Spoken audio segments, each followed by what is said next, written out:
सोने देने वाला बोरिंग।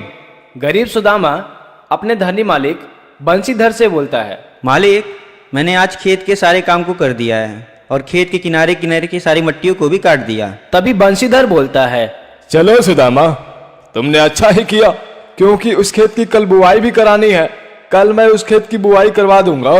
मालिक, एक छोटा सा काम है, अगर आप मेरी कुछ मदद कर देते तो मैं अपनी पत्नी को पास के अस्पताल में दिखवा देता, जिससे उसको थोड़ा आराम मिल जाता।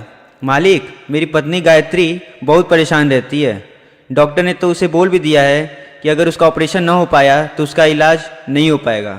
सुदामा, मैं तुम्हें 20,000 रुपया दे रहा हूँ, लेकिन कोशिश करना कि जल्द ही पैसे वापस कर देना। मालिक, मैं अपना खून पसीना बहा कर भी आपका यह एहसान नहीं भूल पाऊंगा। बंसीधर उस गांव में सबसे ज्यादा जमीन वाला जमींदार था, जिसके पास गांव के लगभग आधी से ज्यादा जमीन थी। सुदामा उसी जमींदार बंसीधर के यहाँ काम किया करता था।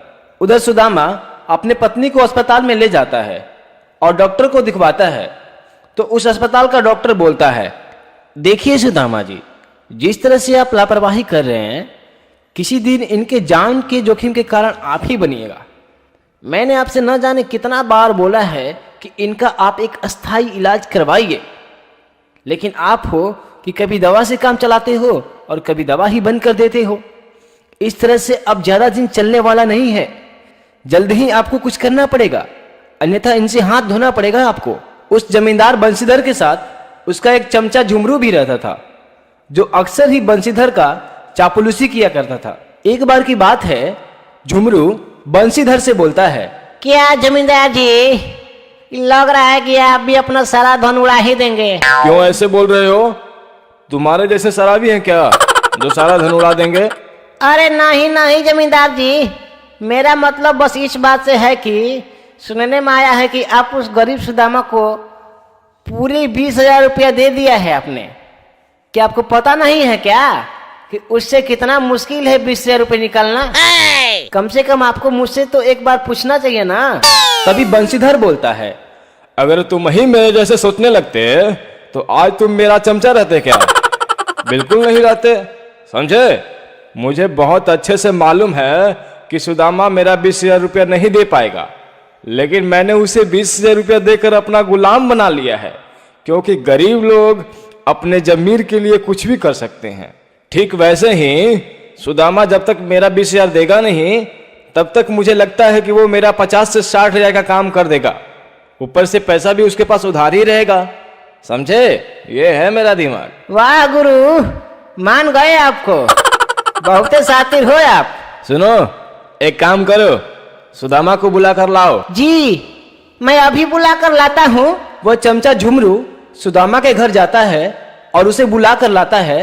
तभी जमींदार बंसीधर बोलता है, सुदामा, आज से जो मेरी वो सबसे पीछे वाली खेत के बगल में खराब और बंजर जमीन पड़ी है ना, तुम ले लो।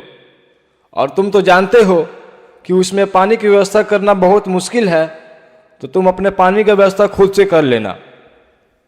तभी सुदामा खुशी से बोलता है, जी मालिक, मैं जानता हूँ कि वहाँ पानी नहीं जाता है, लेकिन मालिक, जब इस किसान का पसीना उस खेत में पड़ेगा ना, तो वह बंजर जमीन भी लहलहा उठेगी। गरीब सुदामा अपने खेत में पानी की व्यवस्था करने के लिए बोरिंग मंगाता है और उस बोरिंग को जैसे ही चालू करता है तो देखता है कि उस बोरिंग से पीला पानी निकलता है। लेकिन जैसे ही वह पानी हाथ में उठाता है तो देखता है कि सोने के कण उस पानी में उपस्थित होते हैं। जैसे ही उस बोरिंग से सोने निकलने की बात जमींदार के चमचा झुमरू को पता चलती है, तो अपने मालिक जमींदार बंसीधर से बोलता है, मैंने तो आपको पहले ही मना किया था कि आप जमीन मत दो, लेकिन आप मेरा सुनो तब तो। आप तो बस अपना मन का करते रहते हो, तो लो भोगो भैया। अरे यार, मुझे क्या पता था उस खेत के नीचे सोना है। मेरे पास तो इतने साल से पड़ी थी वो बंजर जमीन, लेकिन उसमें से तो मुझे आज तक एक अनाज का दाना भी नहीं मिला। अगर मुझे पता होता तो उस गरीब को देता क्या? तुम चिंता मत करो, आज ही उस सुदामा से अपना खेत वापस ले लूंगा, काम खत्म। जमींदार अपना खेत वापस लेकर जब वह उस खेत से सोने निकालने की कोशिश करता है, तो उस बोरिंग से गंदे पानी आने लगते हैं। कुछ दिन बाद बंसीधर सुदामा से अपने दिए हुए 20,000 रुपया लेने के लिए उसे परेशान करने लगता है।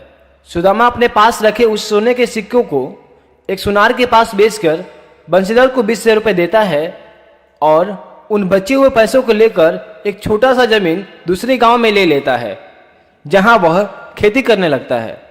एक बार की बात है, सुदामा अपने खेत को सींचने के लिए दोबारा भाड़े की मशीन अपने सर पर उठाकर लाता है और उसे एक पुरानी बाइक से जोड़कर चलाता है। जैसे ही वो बाइक चलना शुरू करती है तो उस बोरिंग से पहले गंदा पानी आने लगता है, फिर कुछ देर बाद बोरिंग का पानी साफ हो जाता है और सुदामा के इस खेत में से भी सोने के सिक्के निकलने लगते हैं। तभी एक भविष्यवाणी होती है। सुदामा, मैं तुम्हारे मेहनत और मासूमियत की वजह से तुमको आशीर्वाद देता हूं कि तुम्हें जब भी धन की आवश्यकता पड़े तो बस बोरिंग लगाना और अपने खेत से सोने के सिक्के निकाल लेना, बशर्ते ध्यान रहे कि तुम हमेशा गरीब और असहाय लोगों की मदद जरूर करना, अन्यथा मेरी सारी शक्तियां चली जाएंगी। अंत में सुदामा अपने उस धन के मदद से एक अच्छा घर बनवाता है और अपने पत्नी का ऑपरेशन करवाता है तथा लोगों की मदद करते हुए खुशी खुशी रहने लगता है।